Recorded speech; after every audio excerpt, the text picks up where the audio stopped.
Hello, I'm Harvey Harkeen, and this is Harking Back, a podcast about the pop culture of a lifetime. Whose life? Mine. I'm going back through every year I've been alive and finding out what was going on in that year.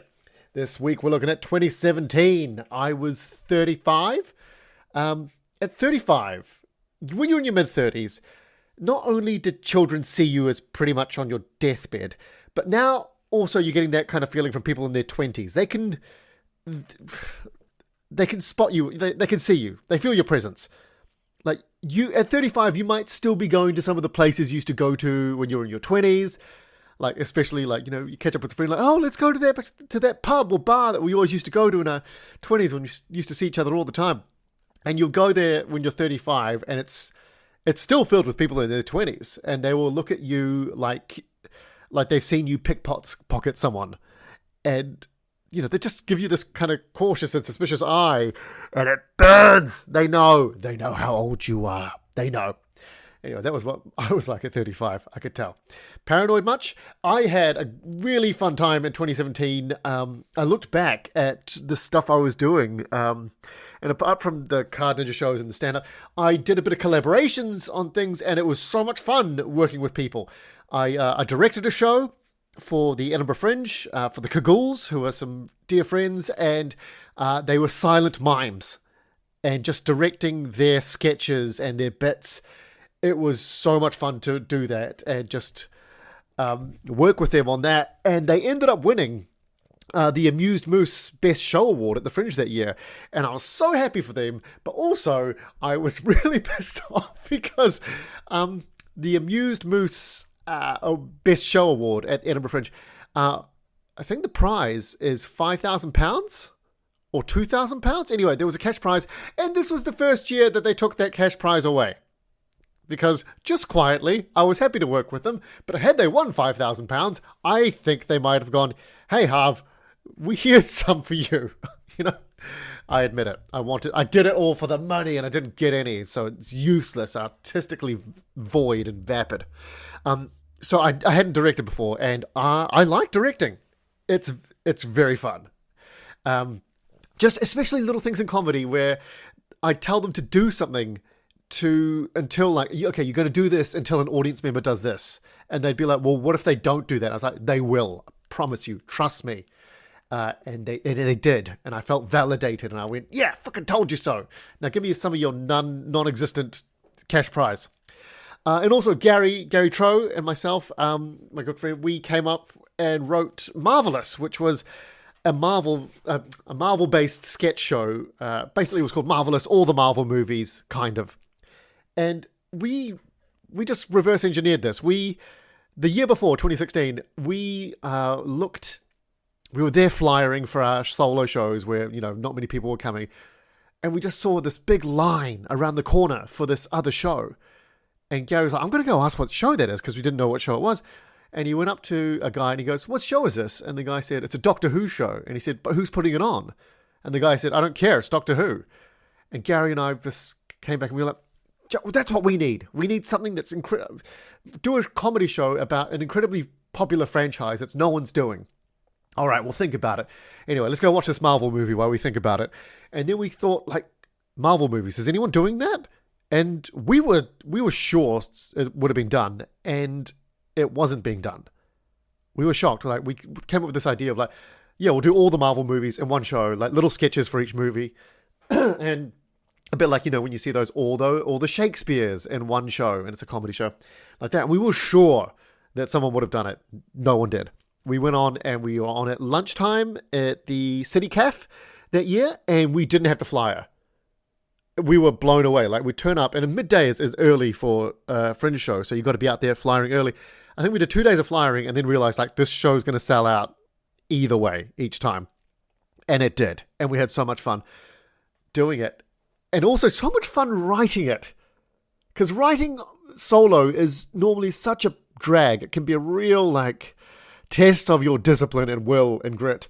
But when you're collaborating with someone else, what it turns into is you just spitball ideas, and if you find something funny, you kind of semi-improv that, and then if you think that's got legs, you write it down, and what that leads to is a lot of hilarious laughs. There were so many sketches that we were like rolling on the floor laughing like about what we'd come up with, and that didn't even make it into the show because we realized we were just being silly or stupid, or it was just so niche.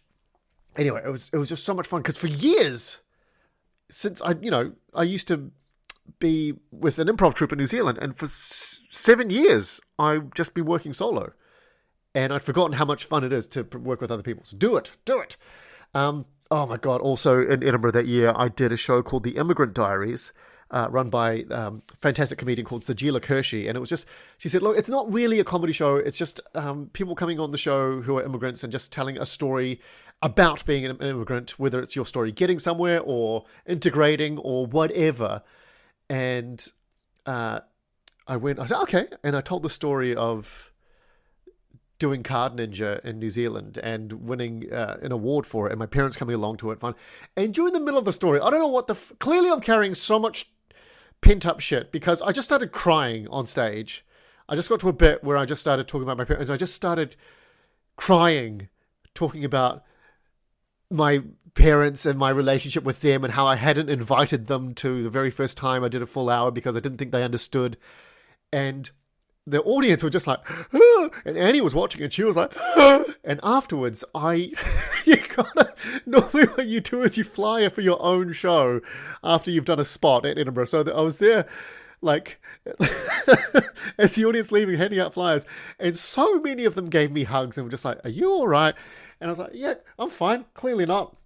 Anyway, I was just carrying a lot of shit. Don't worry, my parents and I have talked. Not enough. Let's look at things that happened in 2017 that you may remember. This is the year where they called out the wrong movie for Best Picture at the Oscars. Do you remember this? La La Land is announced by Warren Beatty. And they come up, and then halfway through, he comes up and goes, I'm really sorry, guys, but I read out the wrong name. And it was Moonlight that won. Like, what a shit show for everyone involved. Like, they were halfway through speeches. Like, the director, he's up there already going like, oh my God, I can't believe it. He's holding the thing. He's holding it, and then he hears rumors and the murmurs behind him, and then he has to like go, what? Huh? What? And then he goes, he's the one that makes the announcement up to the microphone. There's been a mistake. It's not us. It's Moonlight. So he goes from winning Best Picture to having announced it, to having losing that and announcing the actual winners. Like, oh God, it just felt awkward for everyone involved. It's the climax of the Oscars night, and then this shit happens. Still not one of the most controversial things that would happen in the Oscars, as time would tell. 2017 is also the year that Kendall Jenner is in that Pepsi commercial that everyone got pissed off about, where remember the ad is set in like the middle of this Black Lives Matter style march protest, and there's a standoff with like soldiers or riot police and protesters, and Kendall Jenner just strolls up with a can of Pepsi up to one of the riot police and gives him a Pepsi, and everyone goes, Pepsi? Why didn't you say so? Racism's gone now. And the backlash this got. But also at the same time, backlash is exactly what the advertisers want. Their objective is to make something that's going to get everyone talking about the product. And even if they're talking about like how this is bullshit because of social blah, blah, blah, Pepsi's still there every time someone's screenshotting it or talking about it. So as far as Pepsi's concerned, job well done. They should do another one. They should do like send some Pepsi to the West Bank. No, I'm not doing that. No, don't get political. But you see what I'm saying. Like, the thing is, if millions of people hated this ad, it still means that millions of people are still talking about it. And that's part of why advertising is shit. I don't know. No, it's fine. It's fine. This is just what they want. It's all right. I'm losing my mind. Beyonce, in 2017, announces her pregnancy with maybe the worst pregnancy photo shoot since Total Recall. It's so garish. They've got this weirdly coloured flower wall, and I know flowers are colourful, but they still make them look plastic. They look fake and cheap. And she's kneeling on grass next to this flower wall with her veil on. It looks like a sketch. It really does. It looks like someone's doing a parody of a pregnancy photo shoot. It looks like a pregnancy photo shoot from Napoleon Dynamite. That's exactly what it looks like. Go check it out again, or ask me to put a picture in the Discord. It's not good, Beyonce. And normally you are on point. Harry and Meghan get engaged in 2017, and we won't be able to escape from their, quote, private life for over a decade. I've got really no problem with them, apart from the fact they're always like, we want to have a normal life, okay? Just stop it. Get the cameras out of my face. We want to do normal things. Like have a tell-all interview with Oprah, okay? Just normal, everyday things that just keep us out of the public eye. Maybe stop every time we see a camera, just walk away from it, or don't have an interview in front of it. Meghan, she's got this show on Netflix now. It's like, come into my kitchen, and like she does like hosting tips. It's so boring. Annie watches it and she'll be like, okay, here's how you can spruce up your lemonade when your friends come over. Oh, just shoot me. It's awful. 2017 gives us a gift, and that gift is Fire Festival. Oh my God. Anytime you think you're doing badly, or if you think you're a failure, or you feel like a shitty person, just remember that Fire Festival happened. This thing needs to be a case study. I'm assuming you've already seen the Netflix documentary about the car crash that this attempt at a festival was. And if you haven't seen that, drop everything, go watch it right now, enjoy, you're welcome. Long story short, the Billy McFarlane and Ja Rule, this finance bro scammer dude, and Ja Rule decide to put on the most luxurious music festival ever. And the idea is going to be it's on this beautiful, secluded island in the Bahamas. And it's going to be like luxury accommodation, 5-star Michelin catering, beautiful models everywhere. And it is none of the above. It is... I've heard of events with poor planning, or poor execution, or stupid organizers, but this is a perfect storm of failure, delusion, and blind optimism at its absolute worst. The fact they had every red flag blow up in their face leading up to the festival and still decided to go ahead is cult-like levels of following a bad idea. It's amazing. It's amazing. You must watch this documentary. And the cherry on top is they're doing Fire Festival 2. The beautiful thing about Fire Festival 1 and this documentary is that this guy, Billy McFarlane, scammed so many people out of their money with his bullshit festival, and he got himself into this mess with his own arrogance and being blind to any sort of criticism or feedback, or people just trying to help him going, what do you think you're doing? This is the worst idea ever. And he went to jail for it. I think he was in jail for about 4 years. He went to prison for it. Great. Anyway, he's out, and apparently Fire Festival 2 is happening in May.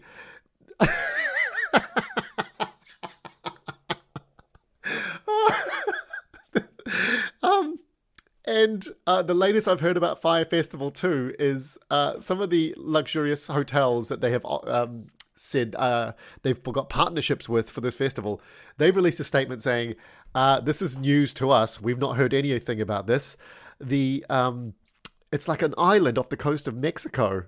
And the mayor of that said, is this thing happening in May? Because we don't know anything about it. Anyway, I think Fire Festival is going to give us another nugget in a short amount of time.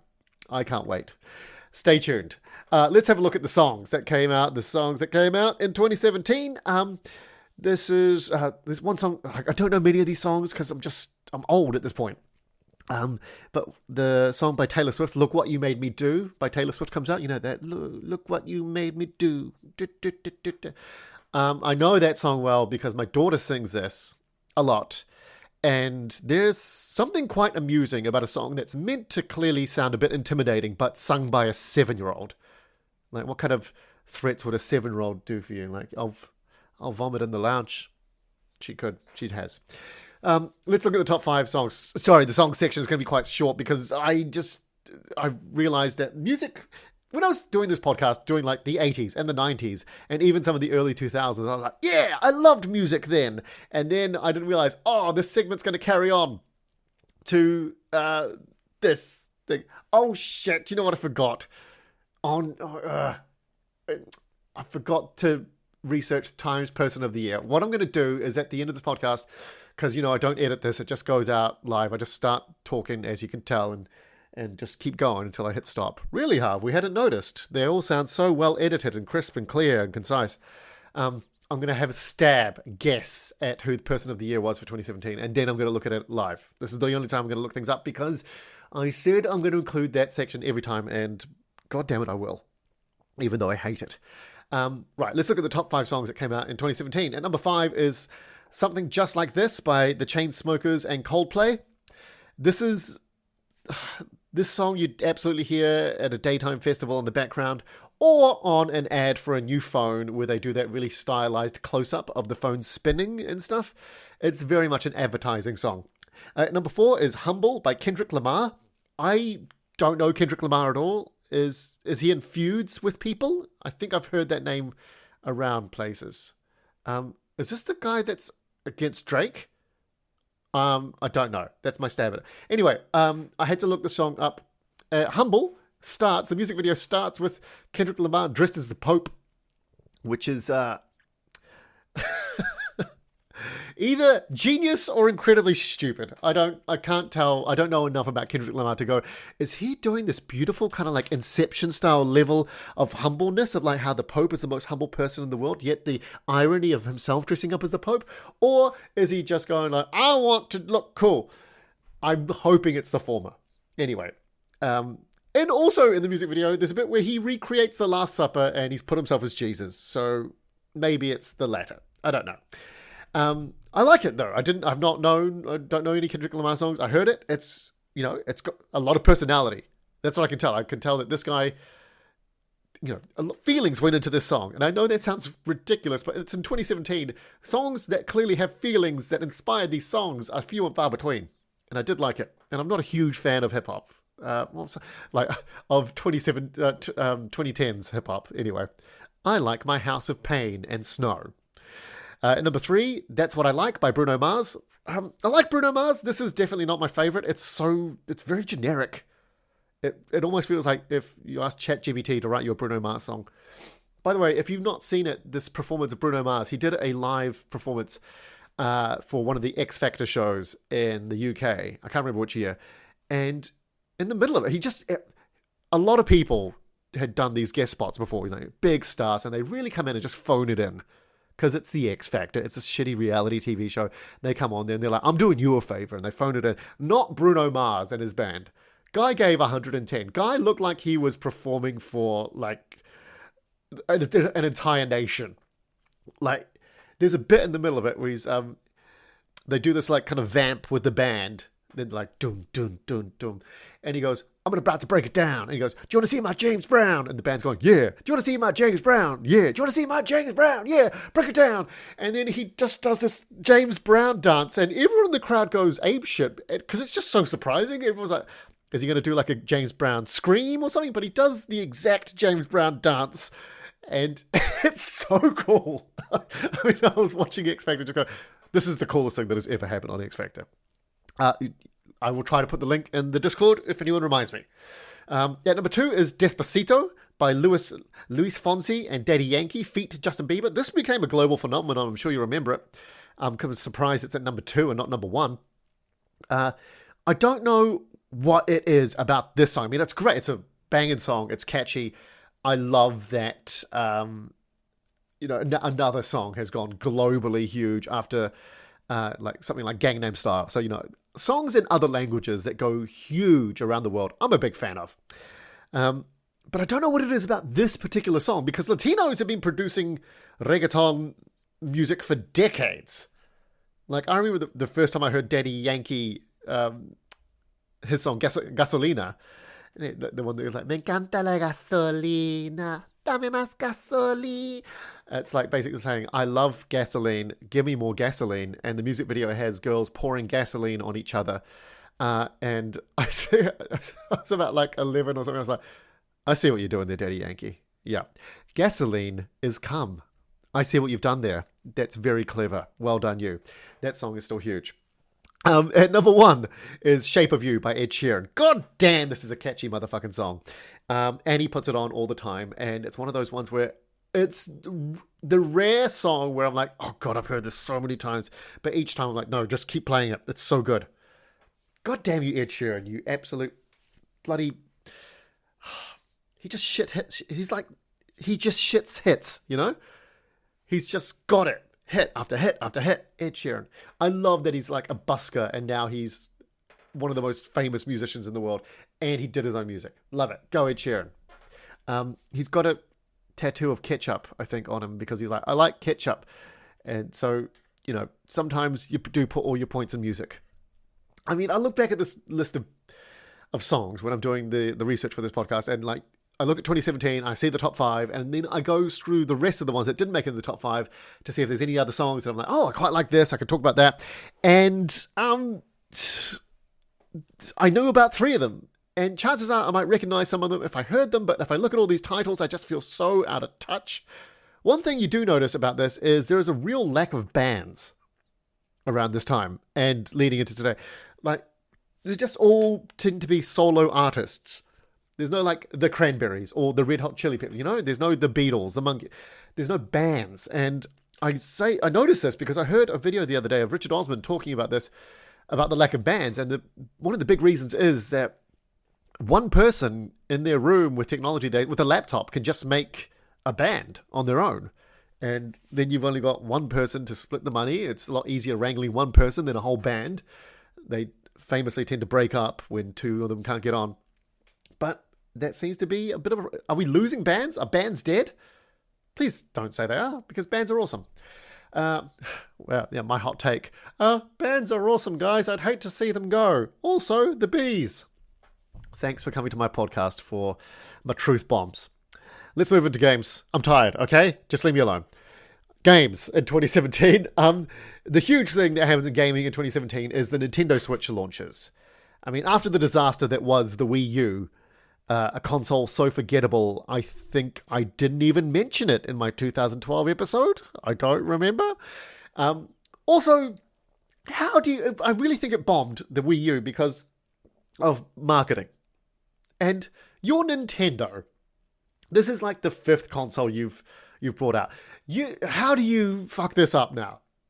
Nintendo Entertainment System, huge sales. Game Boy, huge sales. Super Nintendo sells loads. Nintendo 64 sells loads. Wii sells loads. Nailing it. Wii U, oh, we fucked it up. Like, how? Anyway, the Switch is a great success for Nintendo. It's a portable console, but it can dock and be played on a TV.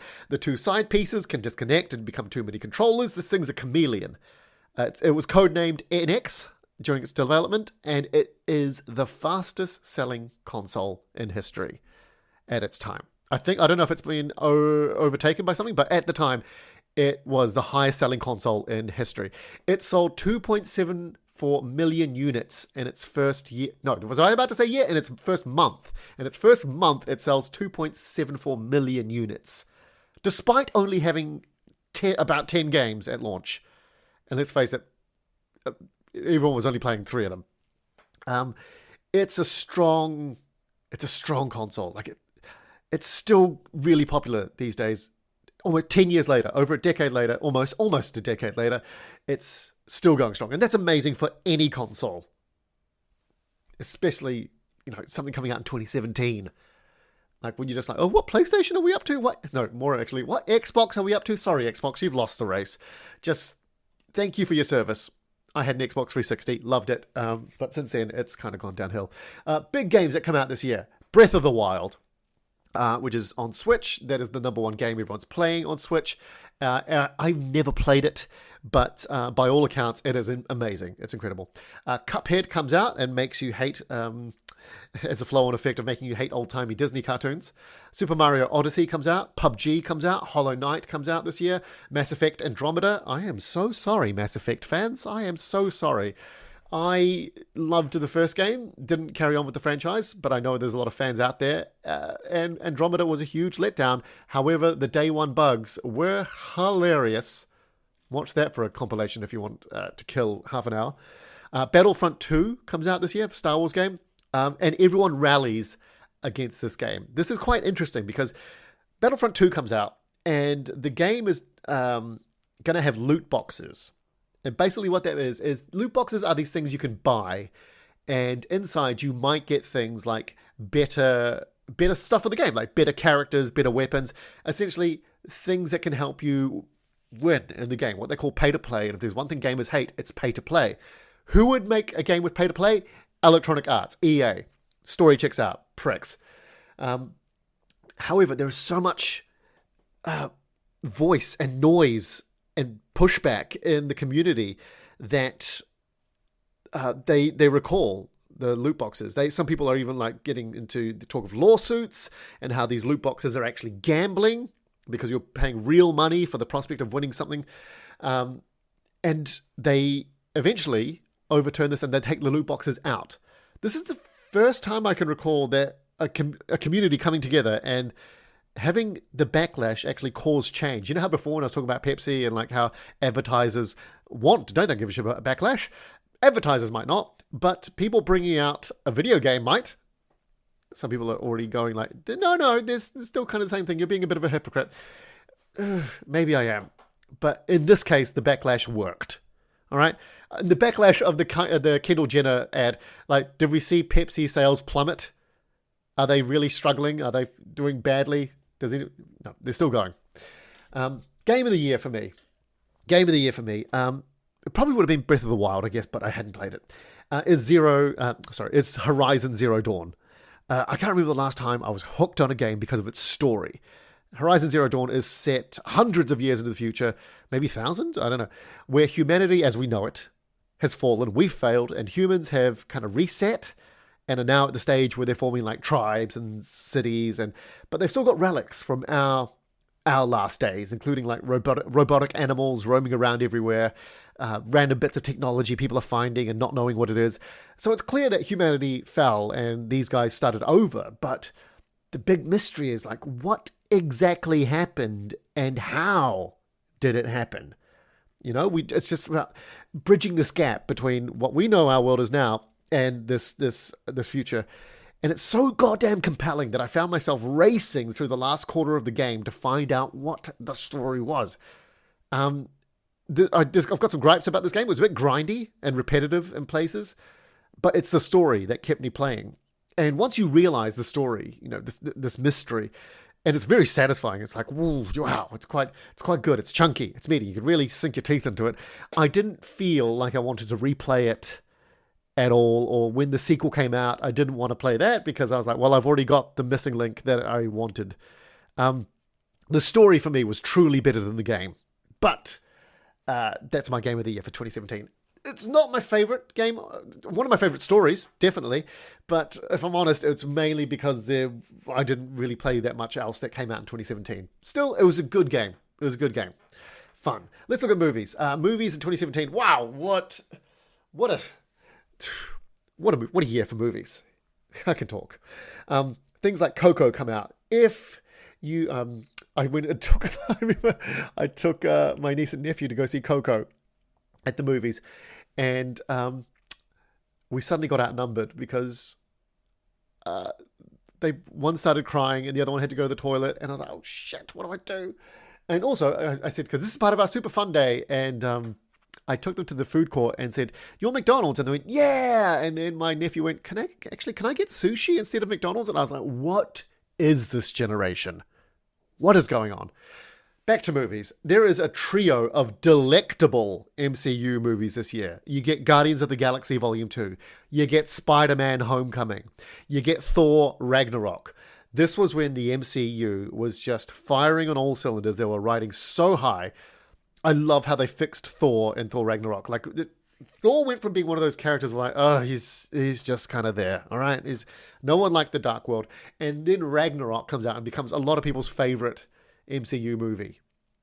And we didn't realize until Thor Love and Thunder, but this had just a beautiful balance of story and humor and action.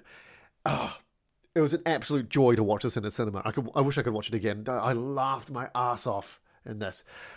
Wonder Woman comes out in 2017 and makes everyone go, oh, DC can make a good movie. Maybe this DC cinematic universe could be working. Who knows? It's a good year for Hugh Jackman because Greatest Showman comes out and also Logan comes out.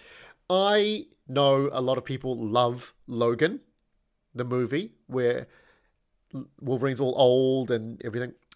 I bet those people have not read the comic that it's based on, which is Old Man Logan by Mark Miller. I read the comic book first and I came out kind of disappointed from Logan. The book is so much better. And also, like, a little example, okay? At the start of the movie, Logan is a limo driver and he finds some people trying to steal his hubcaps off his limo, right? In the book, this exact interaction doesn't happen, but something similar happens. And, Wolverine goes to confront them. And in the book, he gets his ass handed to him. He just, gets beaten down. He doesn't even fight back. And that immediately at the start of the book tells you this is not a regular Wolverine story. The Wolverine would have sliced these guys up. This Wolverine is beaten down. He's given up.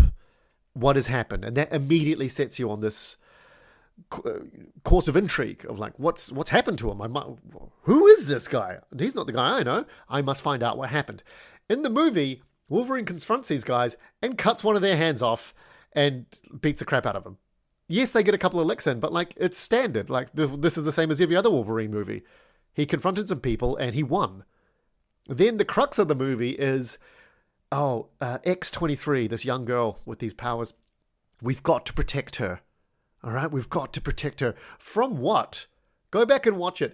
The very first time they come for X-23, all these big bad guys with their guns and everything, she chops half of them up. She murders about 12 of them. And Logan as well. What's the threat here? If anything, I'm more worried about these guys than the little girl. Do you know what I mean? Anyway, a lot of people loved Logan, but I had my gripes. Anyway, great year for Hugh Jackman. He got to be in a musical and kill off the character he's done to death. Or so he thought. Baby Driver comes out in 2017, and although I love Edgar Wright, there's something in this film that just doesn't quite connect. I think it's gone for more style over substance in this one. I mean, I was so excited to see this. I mean, a guy that is a stunt driver and he loves tailoring his driving style to the music he's listening to. That sounds awesome. Just wasn't the hit it wanted. I think it was trying to be more slick than, more sizzle than steak, as they say. Ghost in the Shell comes out in 2017. Everyone goes bananas because Scarlett Johansson isn't Japanese. Just re-release the original. I'm all for hey, studios, if your movies aren't making money because the production of them is astronomical these days, throw some money at a re-release of a classic.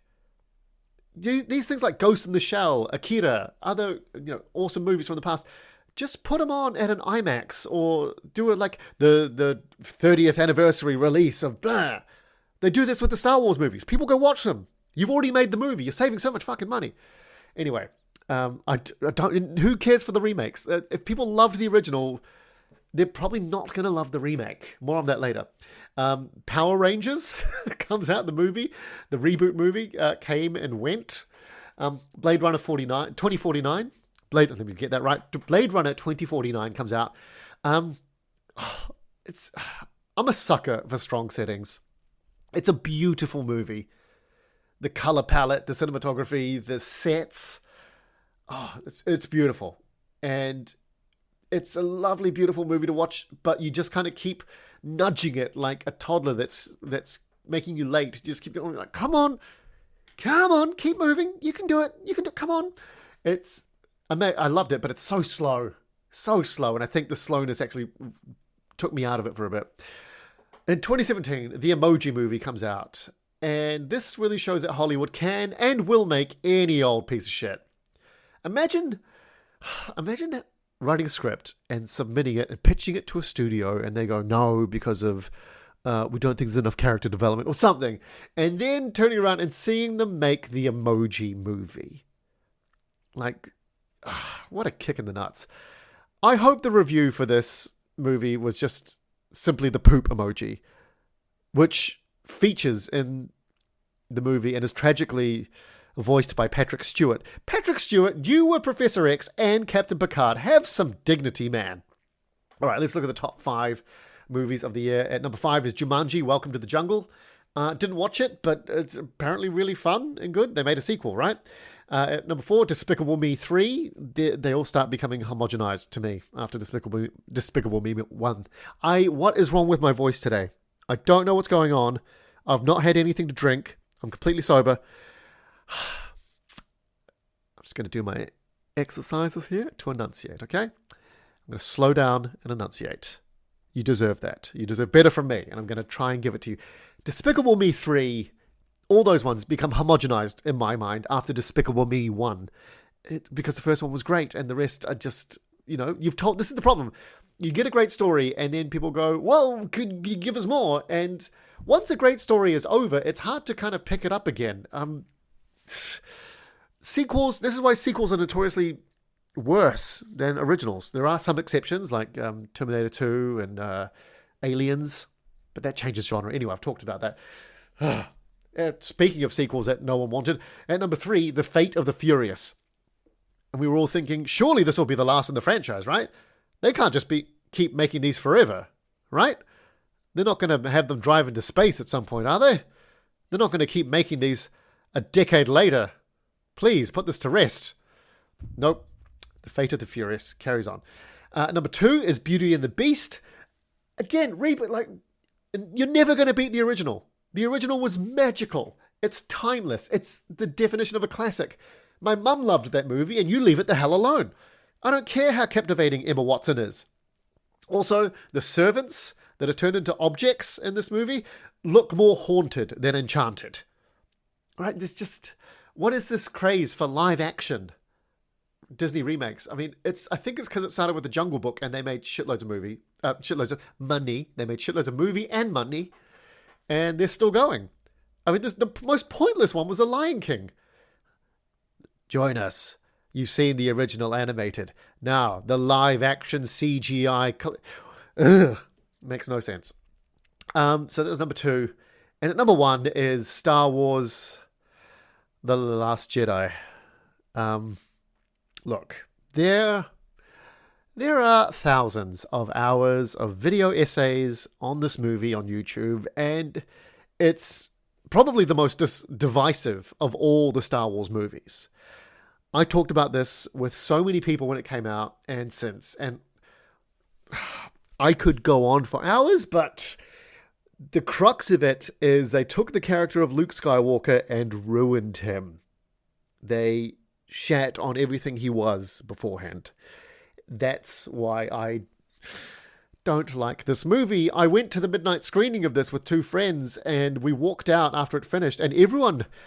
I don't think I've ever walked out of a movie cinema that's been so full and have it be so quiet as everyone's shuffling out. Like, we walked out and we just stood there silently, and eventually I just said, that wasn't good, was it? And we'd been so excited. It was a new Star Wars movie. How do you not get excited about that? We used to still get excited about new Star Wars projects back then. And we kind of shrugged and just went home and... I think really that was... Guys, I want to tell you my trauma, and that was the death of Star Wars for me. Thank you for letting me have the strength to tell you my hard time. Can you tell I've had no trauma in my life? One thing I will say that I've just thought about with this movie is one thing that's always irked me. At the end of the movie, when the rebels land on Crate, the salt planet, and the New Order are sending those walkers, those super walkers, the rebels find these old speeders in the base, and they go, we'll take these old speeders out. Why did they do that? Go back and watch the speeder sequence. They do nothing. They go out there to be shot at. I don't know what their plan was. They're rickety old speeders. No one fires a shot. Go back and watch. Not one of the rebels fire a single shot. They go out there and they all get munched. There was no attack plan. There was no purpose. They do nothing. Anyway, that is enough about The Last Jedi. Otherwise, this is going to turn into a 4-hour podcast. For me, because there are other great movies this year, and going back to the list made me go, oh yes, that one. My picks of the year, the Lego Batman movie is one of the best Batman movies out there, actually. It's one you can watch with the whole family, and it's surprisingly deeper than you think. Will Arnett voices a hilarious Batman. It's very good. American Made. This is a little movie that was quite obscure, but it's a Tom Cruise playing a drug mule pilot during the Iran-Contra scandal. Solid. I honestly can't see a reason why you wouldn't like this movie. Also, his wife in this movie is smoking hot. Like, why would you mess that up, mate? Your life is great. These thing about these crime movies is that there's always the rise, and then the good times, and then the fall. And each time, when the fall comes, I always find myself feeling more uneasy than I know the movie wants me to feel. And I think that comes from it's always, you suddenly, all these characters suddenly become incredibly paranoid and scared of the people that they've worked with, that were friends, that helped them in the climb, in the rise. And I think this comes from watching Casino when I was far too young to watch Casino. And I remember the scene at the end where they get Joe Pesci and they beat the shit out of his brother with a baseball bat, and then they beat the shit out of him, and then they bury them alive in a cornfield. That kind of stuck with me, and it was very true. It was like, oh shit. So every time there's a crime film where it's like, okay, here comes the fall, I get that feeling again. I, Tonya comes out this year, and this is an absolute must-watch. For me, it's Margot Robbie's best role. She was nominated for Best Actress, and Alison Janney won Best Supporting Actress for this, and she is lava in this film as Tonya Harding's mum. This movie sets the story straight with the whole Nancy Kerrigan, Tonya Harding scandal, and it shows you how your image can be so fucked by misinformation. It makes you a bit ashamed of how much you listen to the tabloids by the end of this movie, and it's so well acted, and it's got Sebastian Stan in there doing an amazing job as well. It's raw and it bounces along. It's pacey. It's quirky. It's got bits where it breaks a fourth wall. Say it with me, very good. The Disaster Artist comes out in 2017, which is based on the book about The Room, which is one of the worst movies ever made, starring Tommy Wiseau. And if you don't know about The Room, it's a movie that was made by this guy, shrouded in mystery. No one knows much about this guy, but he had all this money and he wanted to make a movie that he wrote and he was going to direct and star in it and everything. And it's horrendous, and it's become so bad it's a cult classic. And this is a movie about the making of that movie that is based on a book about the making of the original movie. Yeah, it's got James and David Franco, and they do a great job. It's really fun to watch, especially if you've watched The Room before. And if you haven't seen The Room, get along. They do screenings of it in theaters, like at little indie theaters sometimes, and people go along and they heckle the screen, and there's bits you're supposed to yell at certain times. It is a great night out. They used to do it in Edinburgh, and I think I went about 3 times. It's so fun. My movie of the year, though, is Get Out. Oh man, you know I don't like scary movies. And after I watched The Ring in 2004, I was done with scary movies. I was not going to watch any again. But then Get Out was being talked about everywhere, and not for how scary it was. So I was intrigued, and this was written and directed by Jordan Peele, who was known for a sketch comedy of Jordan and Peele, Key and Peele fame. And I always find it interesting when people get stuck into projects that are outside their speciality, and the skills that they're going to, transfer over to it. Like, how does someone with a comedic brain do psychological horror? And the answer is very fucking well. It's so intriguing and unsettling. It makes you uneasy, and not in a gross out way, but in a way of like you can't quite put your finger on, through the eyes of the main character. He can tell there's something not quite right here, but he can't put his finger on what it is. And we're right there with him, and that slight tilt of our mental axes just keeps this film so gripping, like a chair that's almost about to fall over, Like an original is not a strong enough word to describe this film. Like, I hate scary movies, and I absolutely loved this despite that. Go watch it. personally, what's going on for me in 2017? Annie and I had a baby. Well, Annie had a baby. We had Clara. I was there at the birth. I remember holding Annie's in bed, and she kind of reached out her hand to me for me to hold it, and I held her hand, and I almost lost my hand because her contractions gave her the strength of a pneumatic press. That's all I'll say about the birth. Baby and mother doing well, and my hand eventually as well. Squeezing it, and I think I said, "Holy shit!" I was barely holding it in if I didn't manage to say that. A newborn baby's cry needs to be studied by scientists because it is the loudest noise on the planet, and I'm pretty sure it can be weaponized with just a few tweaks. A baby's cry pierces you. Like, you hear it in your ears, but you feel it stab through your chest like a ghostly spear. Like, you don't, until you have a kid, I've never heard anything in my life that has penetrated my torso, you know?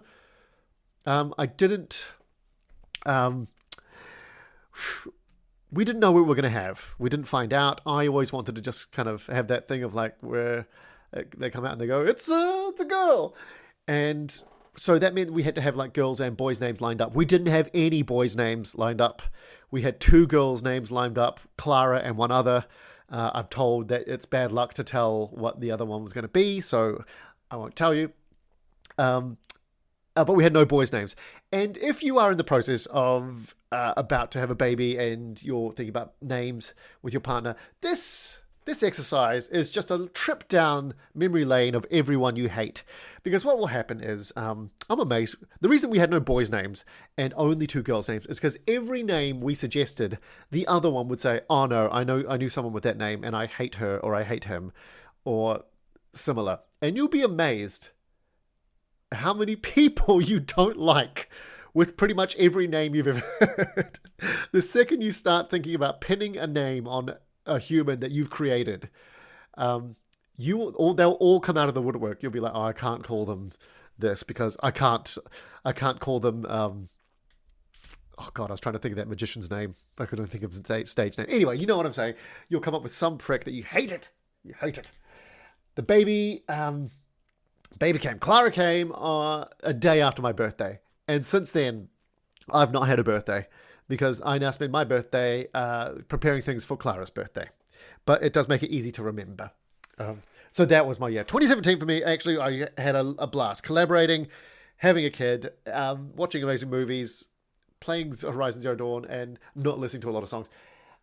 Oh, that's right. I was going to have a stab at Times Person of the Year. I almost forgot. I am going to guess. I mean, the year before it was Trump. This year, fuck, who could it be this year? Oh, it's going to be some political figure. I don't even know. Let me have a stab at maybe a religious figure. I'm going to say, the Pope. Pope? I'm going to say Pope. Okay, this is the one time I'm going to look something up on the podcast Times Person of the Year. I said Pope. Who was it? 2017. Come on, 2017. Who was it? It was the Silence Breakers on the Me Too movement, including Ashley Judd, Susan Fowler, and Taylor Swift. Okay. Person of the Year was the people who started Me Too movement. I was way off. Right, guys, I'm going to leave it there. Thank you so much for listening. Drop me a comment on Discord. Let me know how you feel. If you have any questions, hold me to account on some of the things I said I was going to share. Also, if you haven't listened to my comedy special, it is on YouTube out now. It is called Difficult First Album. If you go to my website, javierhakeem.com, you'll have a link there, or on any of my socials, it'll be linked. Watch it. It'll be great if you do. I quite enjoyed doing it. Anyway, guys, I'll leave it there. I'll catch you next time. Bye.